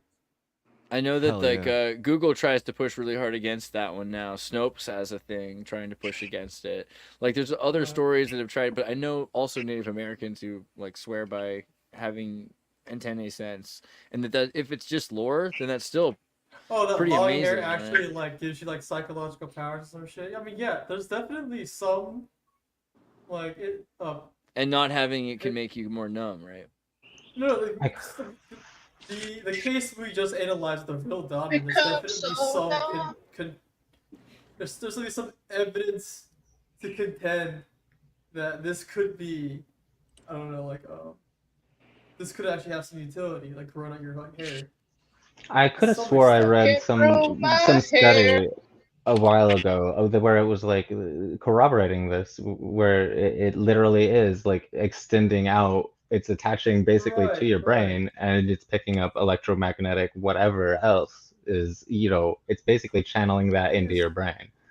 But that this might be is why bullshit. I can't redheads. deny. No. The thing is, this lore goes even far as back as the Bible. The story of Samson, they cut off his hair to Exactly. restrict his power. Stuff like that. Like it's everywhere across globally. Mhm. This- Maybe this is why this- women are superior to men. Could be. No, I think having That's where long hair you though can- is kind of a weird thing that they cut off men's hair, and it's interesting that men used to wear pink a lot more, like John Wayne. And then in the beginning of the 20th century, they switched the colors. They said women should be wearing and in a room that's blue because it's very subdued. It'll be subduing women. And they're like, no, let's give women pink so that it's an activation color during the suffrage And the movement. Western standardization of cutting hair short for men came with industrialization post 1816. Right. Yeah, workers keeping clean for the lice reason is pretty reasonable for Europeans. Those Bummer. I don't mind short- pesky I don't mind short Europeans. hair. It's Yeah, I like do when too. you're No, like, no, but To they're the like, house. cutting hair became the Western standard, right? So like, if they use that as a point for racism, right? Like, anyone that didn't cut their hair was seen as barbarous or uncivilized, right? Because the Chinese never cut their hair; they braided it so long. There was they made fun Good of point. that a lot. Yeah, I think it's the Chinese on one. opposite. I think when you're like a working man or whatever, I think when you're like fucking when you're really active physically, it's just it's easier to have shorter hair. At least that's how it is for me. Like ever since I got Yeah, really that heavy too. into There's It's less practical maintenance for reasons to sure. cut hair. Yeah. yeah. Oh That's, yeah, yeah. that's the only reason why I do it. Like it's just easier for me. Like I use less shampoo. Yeah, I Probably. literally don't have to Like- take showers anymore. So like that's good. yeah. How European of you? But I don't mind. I don't care aesthetically. Like I think like every guy has a right to like, you know, take on the extra upkeep if they really want to keep longer hair. It's whatever. It doesn't say anything really. Well, it's just Sometimes it's really maintaining nice. a bigger hard drive, right? Yeah. But sometimes you got to defrag that. So, you know. You know, it kind of reminds me of the sort of phenomenon when like women go through like a really like emotional like trauma or something. There's almost a They cut tendency their to go and hair. Yeah. fucking go in the That's mirror like and go a- Oh, ah. they get bangs. That's They a get thing, bangs. dude. It Yeah. really is that reset. I think that's important. I think that's important. Dude, Yeah, Oregon like Trail, free They do wagon it TikTok burns. symbolically burns. to cut away the past memories. So like, there's Well, definitely 'cause some avatar every concept to millimeter that. of hair is imprinted with the memory of what you were Cocaine. experiencing Oh, that's as not it what was you were. growing. Okay. No, I'm just saying like every millimeter of hair is like a reflective of the experience you were living as it was growing. So it's like it's kind of I don't like know. it's kind of like a I don't know, a fabric that tells the past, and if you just snip it, it's like So an we don't energy stick fresh severance. to that. It That is wild tracks. that That the tracks. hair shows up in drug tests. That's crazy. Yeah. You know, it kind of. Hair pull drug test blows my mind. The fact that you can actually like, it goes back several years too. You can tell when somebody did what, just from a strand of their hair. It doesn't blow my mind. It just kind of reminds me like when you put like food coloring in celery. Yo, Andreas, I got a question for you. I know you're really good with like film analysis, so I want you to like tell me everything you feel like, you know, like purely opinionated elements about the movie Osmosis Jones. Oh God, Osmosis What's Jones is a great Jones? movie. That's You guys seen that movie? 2003, right? 2002 or 2001? I don't know. You can't apply any like political real. It's almost like Inside Out, There's but so it's much even to more. it. So first Yeah. off, it's a super political movie, obviously, because it's about an inner city that is your personal body. You know what I mean? Yeah, and And- the white And blood there's cell a is white the cop. blood cell. What's up with the white blood cell always being in charge? What's up with that? Yeah, Chris Rock is the white blood cell. And the 5-second rule doesn't apply to like simian flu, or was it avian flu once? He's eating like an egg that's covered in like monkey shite. Simian, like mucus. Yeah. So, but then they're trying, and then there's this idea of like how they're going to colonize his body. So they're like living in the inner city. They're living in this guy until they can spread out. So they're like bringing in refugees into his body, and his family doesn't even know what's going on because they just take care of animals. They take care of animals, right, all the time.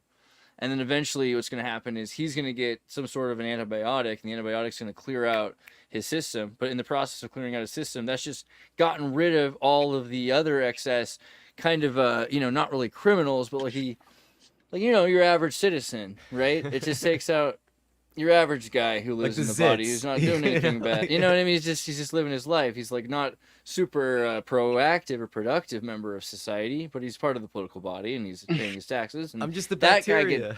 they all die, and instead this colony of this virus, right? I think it's a virus with his colony. It is also come out right before this came out August 2001, right? It came out like right before September 11th. Oh shit. So there's a whole thing there too about like it's basically New York, and there's this underground thing that's working to wait for this point where they're gonna bring down the political body, and then from that they're gonna spread everywhere, right? And that's gonna be their big move, right? Damn, it's kind of like Constantine in a way. Like, Dude, totally, because diseases and demons are definitely the same thing. yeah, You know, Yeah. 100%. they were both really good movies. Who else saw Osmosis Jones? I did. Everyone loves Osmosis Jones. Big Part salad of it. sandwich.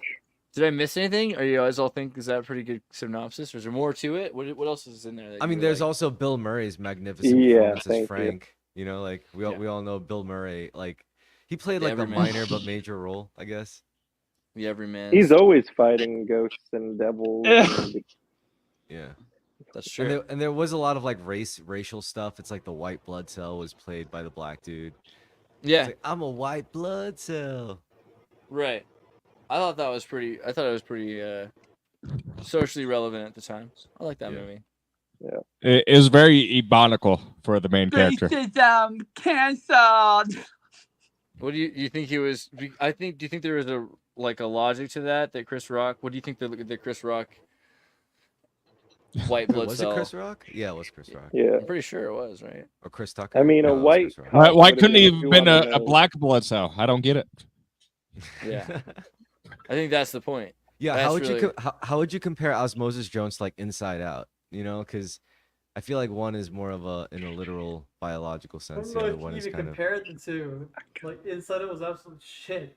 Inside Out A is lot about of people yeah. would disagree. A lot of people It- really liked it. They thought it was Yeah, but really. no, Inside Out is about the feminine, emotional, right? The emotional complex, rather than about the biological, like power. You know, a lot of these yuppies and boomers power through things. They work at this like menial job that they power through, and they try to ignore their body, right? So Osmosis Jones is like, look, you might not realize it, and you might be trying to ignore it, but there's a lot more going on inside your body.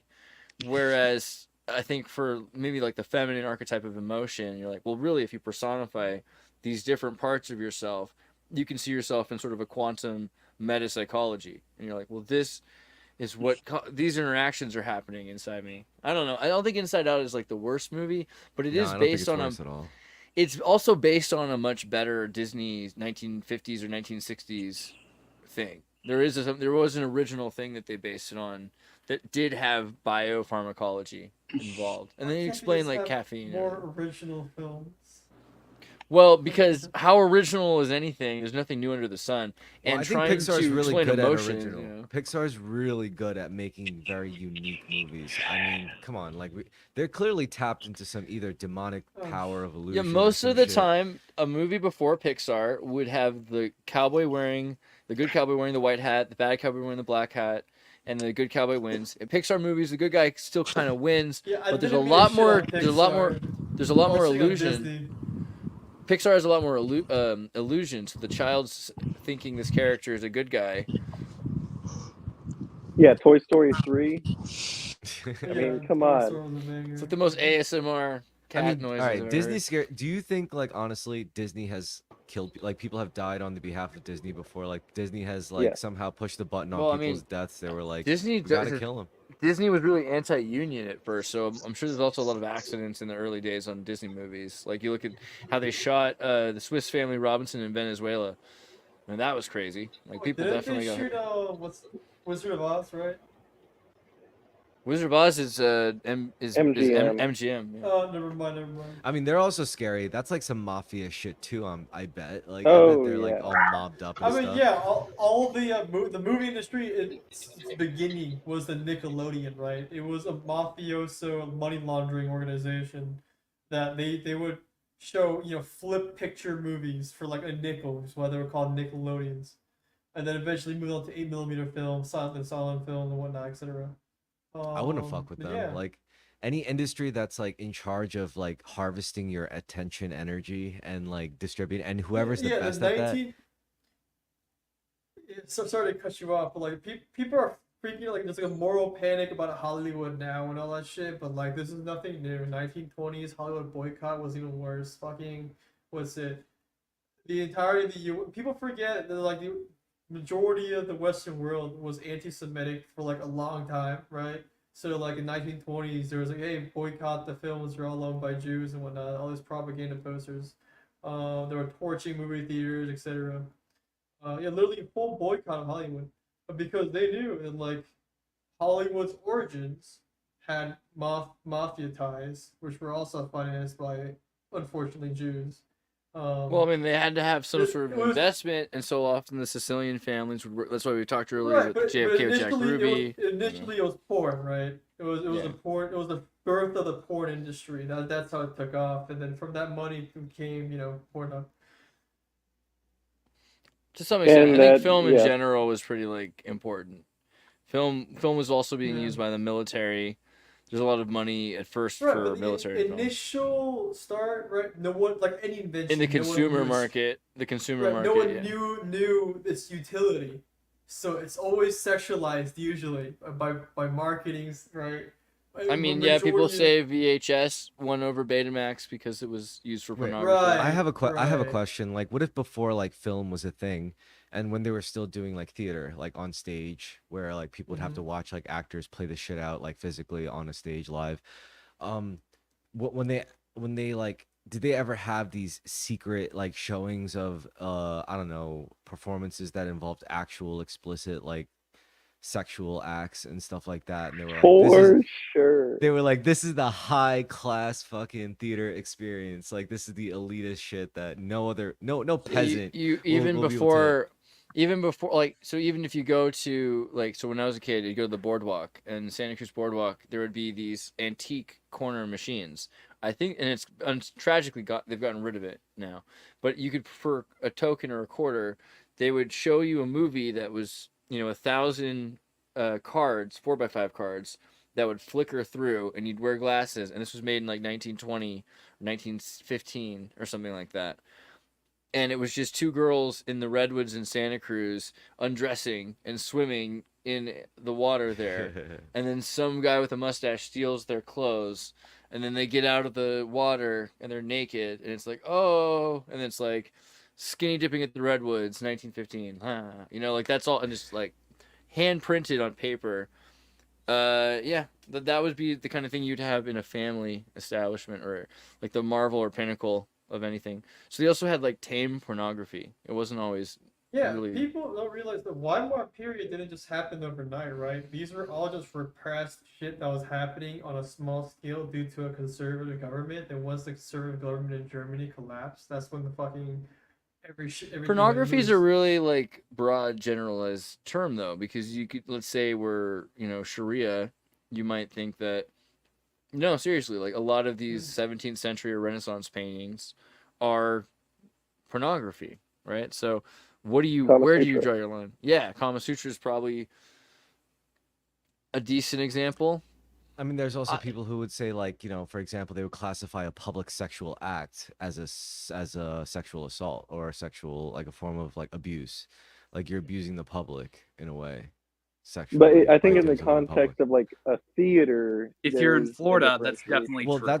I think that's another reason why it would be exclusive, right? If it's something like that explicit, you'd have to have a lot of money. You'd have to be part of some exclusive like access thing, like a maybe even a cult, like. Dude, I went to a secret circus like sideshow thing where people were performing circus acts, but it was explicit, and it was like you had to go. It was in the back of a club that was already secret in Hollywood.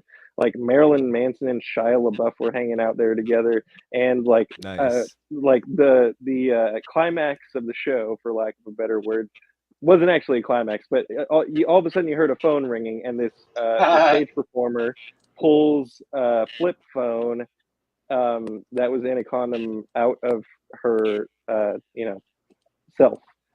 So yeah, that was something that I saw on stage in a performance, and it's not like something anybody could go to. It was like, you had to know somebody in order to get into that. So I think things like that have existed as long as there's been theater. Yeah, cabarets. Yeah, fucking this is all. Like, what was the name of that weirdo Disney club? Which club? 33? The Mickey Mouse Club?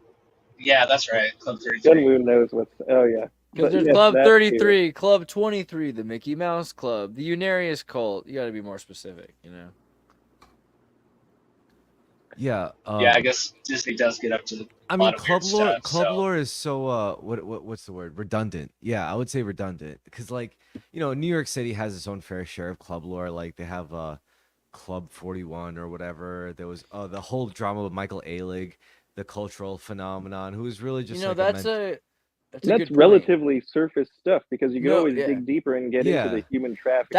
Okay. Hold on, but here's the thing: the drugs and stuff, and the human trafficking. We talked earlier. I did show with Raph earlier in Europa. We talked about human trafficking, but also anti-Masonic hysteria, and how during the peak of the 19th century, or even the late 18th century, 1790s to the 1812, Masons were everywhere, which meant lodges existed everywhere, which meant everyone had access to books, which meant their kids were learning, and there was a really quick upstart in America. And all of a sudden, in the 1818, 1820, you have this Masonic hysteria because of the disappearance of William Morgan, which is really suspect and shady of a story. And even like I'm a guy who's usually like, oh yeah, like conspiracy theories are interesting looking. I'm kind of like, William Morgan probably ran away. Probably didn't actually get killed. Probably just ran away because he had a book he was supposed to write and he had a lot of debts, But this made everybody hate Freemasons regardless. And it shut down this kind of uber-Menschian Freemasonic American culture. It rooted out lodges in everybody's towns. It made people against exceptionalism and extraordinary learning.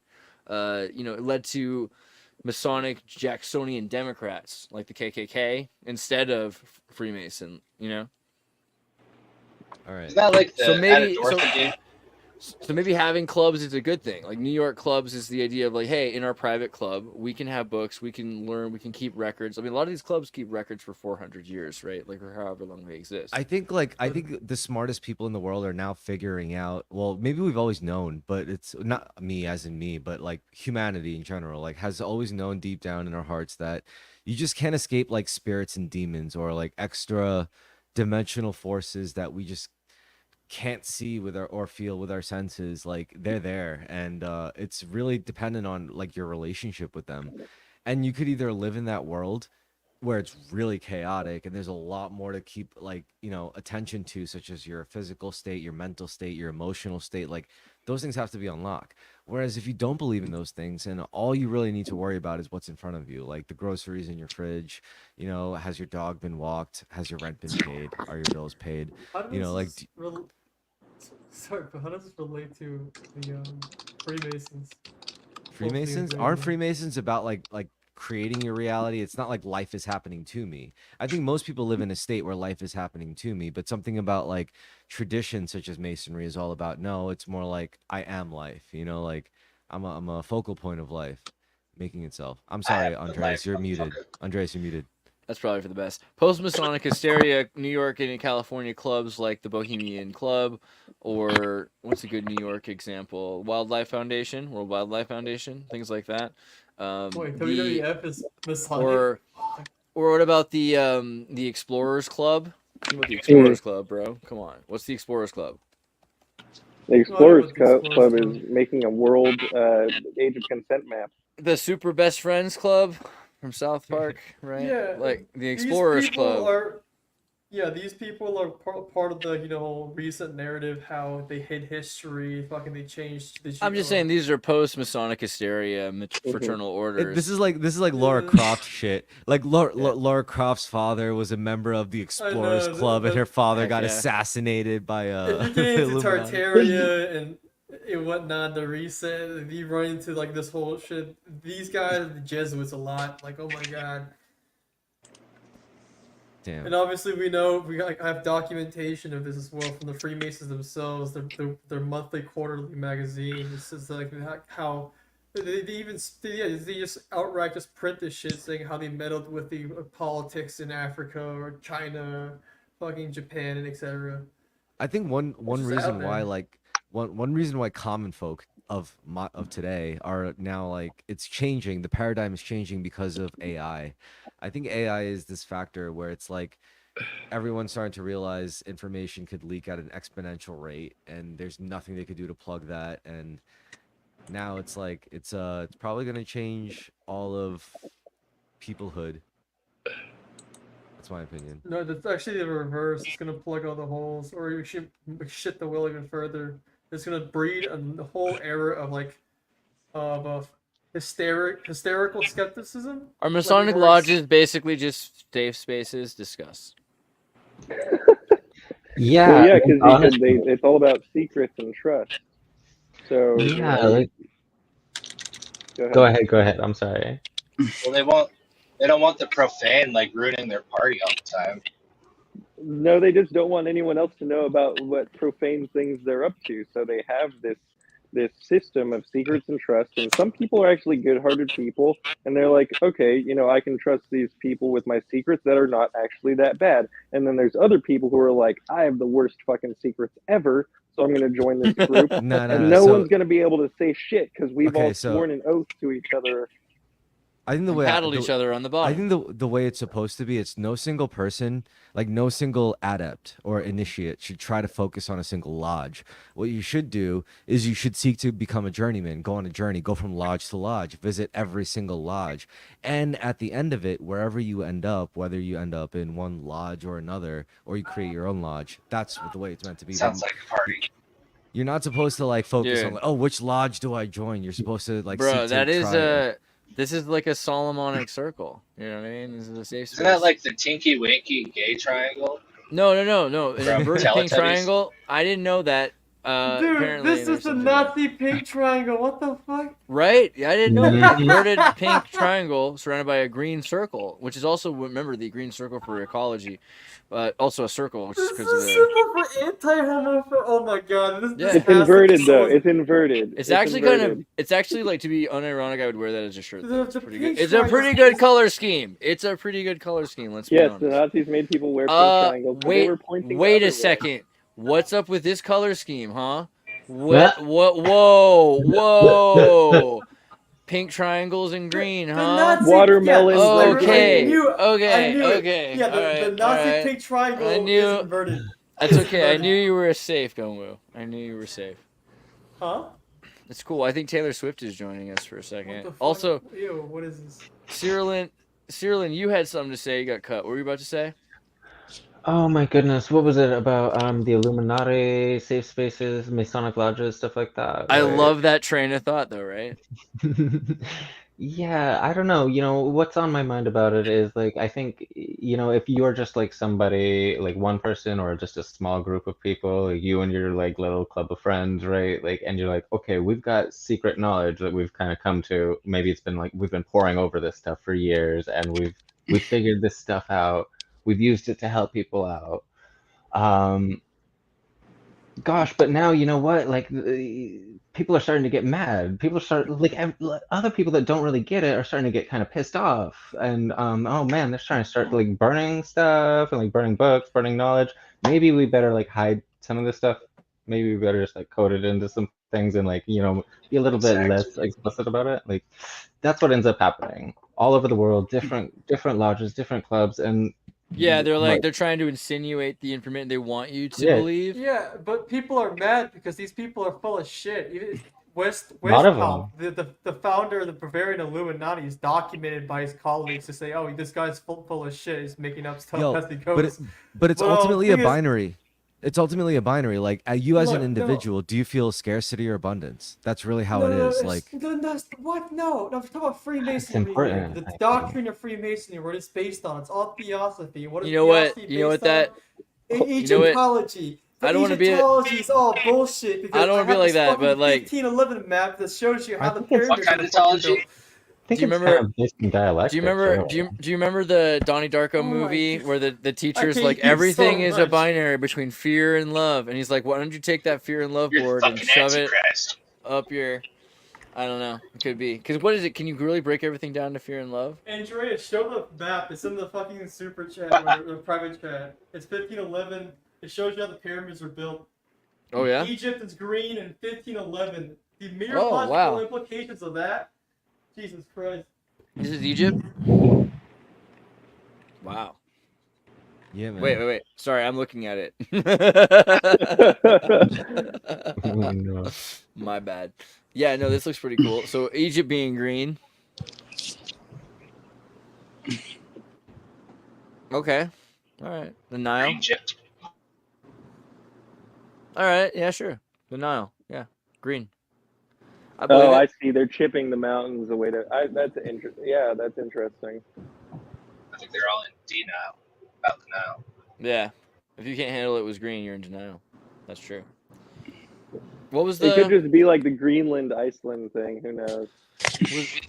what was there, Cyrillin, was there did you get your point across. I I think so. I'm not sure if I had anywhere else to go with that. It's all right. This Well, I idea mean, that like everything is between Compartmentalizing. abundance and scarcity, though. okay, I so don't I know. said that, and Yeah, I'm go ahead. sorry. Like, I don't mean to, I don't mean to be so reductive. I'm just saying, to me, like the common thread when it comes to all quote unquote magical traditions or manifesting or creating your reality or whatever you want to call it, like I think the core of it is really figuring out how to master your sense of abundance or scarcity. And it's not like about judging people about how they live their lives, but there's something to be said about how there's people with absolutely nothing materially and they somehow manage to be very fulfilled emotionally and in thought. And there's people with everything. There's people who are like extremely wealthy. There's people who are not really wanting or needing for anything, and yet they're like miserable. Like obviously there's like also exceptions in between, but I think it's really like a state, right? It's a state of being. Do you live in a state of scarcity where I no want to matter what? piggyback on that when you're done. Real as All right, fuck, no, yeah. Kurt, go ahead, take it away, man. It's all you. All right. So I've been rewatching Breaking Bad this week. Okay.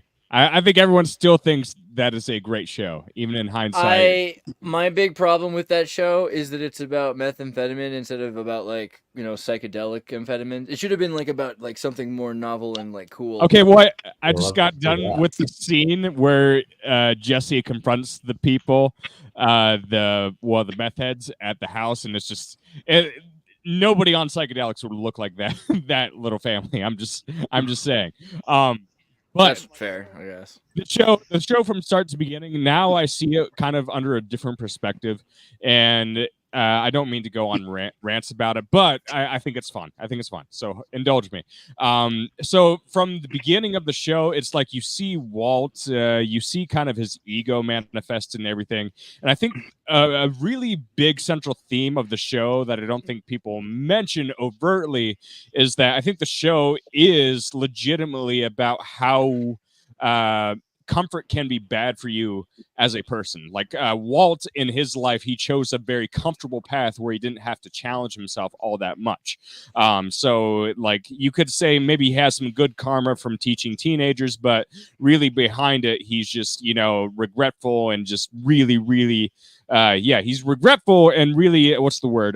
Resentful about the whole thing. And he also resents his ex a lot. So we follow him. We also follow Hank, and like Hank, for a while, it seems like the good guy, but then we realize he comforts himself basically by having a trophy wife.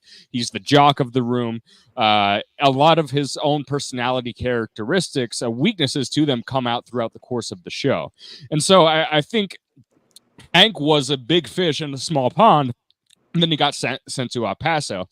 And the great thing about Breaking Bad is everything is just so believable about the characters. They have very real flaws, and they do a great job with their character development. And so, yeah, going back to comfort and fulfillment, I think it's hard to be totally comfortable and totally fulfilled at the same time. You need to strike a balance between those things. But I think that is one of these real like.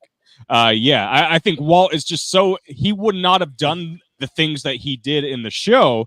The point of the show is that he would not have done those things had he found a way not to make his life so completely boring. And that goes for a lot of the other characters of the show as well. Not that Hank's life was all that boring, but some of the other characters, you can definitely say that.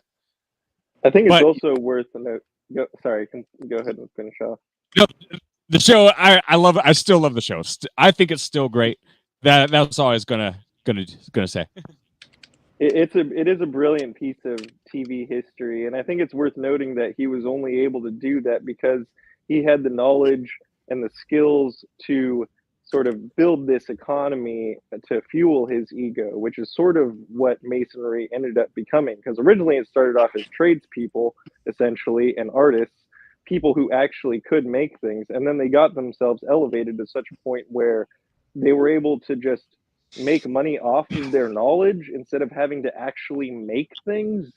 And so they would like outsource a lot of stuff, like the church, for example. They would outsource a lot of art because they didn't know how to do art. So they would get these autistic guys to do it for them who would have knowledge and skills and insert their own agendas into the art, subverting the agendas of the church or whatever. You could take that model and attribute it to wherever there are people who are outsourcing their vision to other people to create on their behalf. Because whoever's actually making it is always going to inject their own stuff into it. Like Sauron creating the rings. Yeah. I mean, and you run into this a lot in the chopper community too. You have all these guys who have tons of money who can just like buy the parts, and then you got the guys who actually the folk artists who know how to like make it for themselves.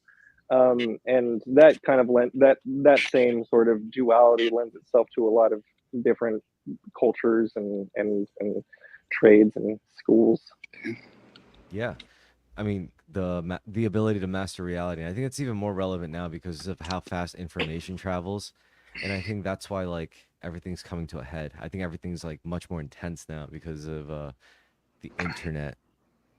So are the people who just have this manifesting power to just create a bunch of wealth and then outsource their vision to other people, are they going to have any power once like our wealth structures disappear? Because they're not really going to have the skills, because their skill was acquiring wealth, right? I mean, the world is going to be left to the people who actually know how to make things. The meek will inherit the earth. I think the skill of acquiring wealth isn't about acquiring wealth. It's about using liquid resources, and there's an accumulation quality that happens, a capitalization quality that happens in that, where you get more and more resources that you're moving back and forth, and you're able to manage and micromanage more and more resources. But that lends itself to managerial theory, which should be something that we want in a decent, sustainable, automated system. The only concern is how democratic do we want our economic system? Because a lot of people say, okay, a communist socialist system requires central planning, but really it's just enforced exchange. You might actually just have a democratically enforced exchange where you demand against the consent of the minority of self-determination. You say, well, you have to exchange at this value. You can't exploit, let's say in the circumstance like millions of people live in the United States and someone's exploiting the railroad system so that they can hyperfix the price of nails, or wood or something like that. You might say, well, no, we're going to make it illegal. And you're like, well, I'm the only one with train. You're using a train. It should be my privilege to charge you, as much as I want. And then democratically, you could say, actually, there's systems that we require for the state. So we've actually, for the benefit of the state, given our taxpayers so that they could pay us better taxes, the opportunity to buy nails at a rate, we can micromanage at that level. And that is communism, right? That's not very different than what we've done with social corn, But so, like, since all of this, yes, there's going to be roles for all different types of personality types. But how does AI then fit into it? Does that fit in on the managerial side or on the manufacturing side? Is it on the material side or the Okay. So like what happens is you get rid of these mom and pop shops. You get rid of most of these novelty sustained franchises, except for ones that work their way into, like, gas stations will matter, right? You need to have fuel sources, and gas stations will probably have in them franchised food systems, because you have fuel and you have human fuel, like food, right? So those things will be sustainable, and that's essentially Lenin Soviet, because you're guaranteeing that in Alaska at 4 a.m. on a Tuesday or a Sunday, people in the truck or where, like, if you have transport going back and forth, that people will be able to eat, and you can guarantee that you have a sustainable system in place that doesn't have the Ruby Tuesday or the special on Friday or the new meal or the competition across the street. A lot of those American ideas go away with this, right? Well, anyone who's been to public school has pretty much been a socialist. Yeah, I think anybody who's worked in, I think it's really interesting. Like, a lot of the time, big blue union labor manufacturing, we've socialized the American automobile industry, completely. It's subsidized even. It is. It's and that's not even necessarily a bad thing, It's we were talking about the whole defund the police debate, and it's not so much that we should give less to law enforcement. It's just that they actually need more. All of these public services need more: law enforcement, public education, but they need more of like the right stuff, as opposed to whatever agenda has uh, bubbled its way to the surface of power, where they are actually fucking. It's profitable for them to have people who know nothing, a bunch of maggots with shaved heads who just Do you follow think the orders. paradigm of I education like is I like the changing? idea of making Obama wanted to make police wear purple. If they were purple, I think it'd be worth it. Sorry, go ahead, Chris. What were you saying? No, I was gonna ask if you think the paradigm of education is changing. Do you think we're gonna rely less on things like boards of education, and move on to like more decentralized learning systems, like distributable home curriculums that you could just give to your kid, like for a set amount of hours a day? That's I've heard these people like van get life emotional. I've people. heard people get Yeah. emotional about things and be like, "I'm gonna homeschool my kid," and that used to sound ridiculous to me. But then I think about it now, and I think about Yeah, a like lot of people industries do like that. Kumon.